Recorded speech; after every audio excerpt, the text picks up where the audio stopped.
ঠাকুরের কথা, চেষ্টা করিয়া বিবেকতা আসে না। বিবেক বুদ্ধি উৎপন্ন হইলে আপনি আপনি সকল অভাব নাশ হয়। রোগের মূল নির্ণয় না করিয়া একটি একটি করিয়া উপসর্গগুলির চিকিৎসা করলে রোগ তো নিরাময় হয়ই না, উপসর্গগুলিরও কোনো ইতর বিশেষ হয় না। মূলে রহিয়াছে মানুষের দ্বন্দ্ববুদ্ধি, এবং ঠাকুর রোগের এই মূল ধরিয়াই ঔষধের ব্যবস্থা করিতেন। উপসর্গগুলির দ্বন্দ্ব ক্রমশ সাম্যের দিকে আসিবে। ক্রোধ, লোভ, হিংসা দেশাদির অত্যাচারও সঙ্গে সঙ্গে কমিয়া যাইবে। তাহার জন্য আর পৃথক চেষ্টার প্রয়োজন হইবে না। এই জন্যই ঠাকুরের বিধিনিষেধের কোনো বালাই নেই। এক ভদ্রলোক সাষ্টাঙ্গে ঠাকুরকে প্রণাম করলেন এবং অত্যন্ত বিনীতভাবে বললেন, পেটের দায়ে ভাগবত শোনাই, কিছুই জানি না, কিছুই বুঝি না।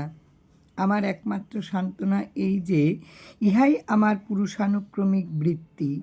বাপ দাদাও করিয়া গিয়াছেন, আমিও করিতেছি, কিন্তু জানিয়া শুনিয়া এই যে অপরাধ করিতেছি, ইহার কি মার্জনা নাই? ঠাকুর বলিলেন, বৃত্তি হিসাবে ভাগবত পাঠে অপরাধ হয় না, অপরাধ হয় পাটোয়ারিতে। পাটোয়ারি হচ্ছে মিথ্যা আচরণ।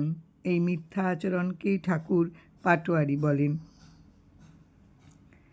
ব্যাসাসনে বসিয়া যাহারা বসেন তাদের প্রতি লোকের মনে স্বভাবতই একটা শ্রদ্ধার ভাব জাগিয়া ওঠে, এবং এই শ্রদ্ধা কার্যের দ্বারা অভিব্যক্তি করিতেও তাহারা কার্পণ্য করেন না।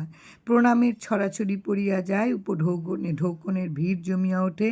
এমতা অবস্থায় সম্পূর্ণরূপে পাটোয়ারি বর্জন করিয়া চলা অত্যন্ত দুষ্কর হইয়া পড়ে, এবং এই বিষয়ে সাবধান হইতেই ঠাকুর তাহাকে বলিয়াছেন।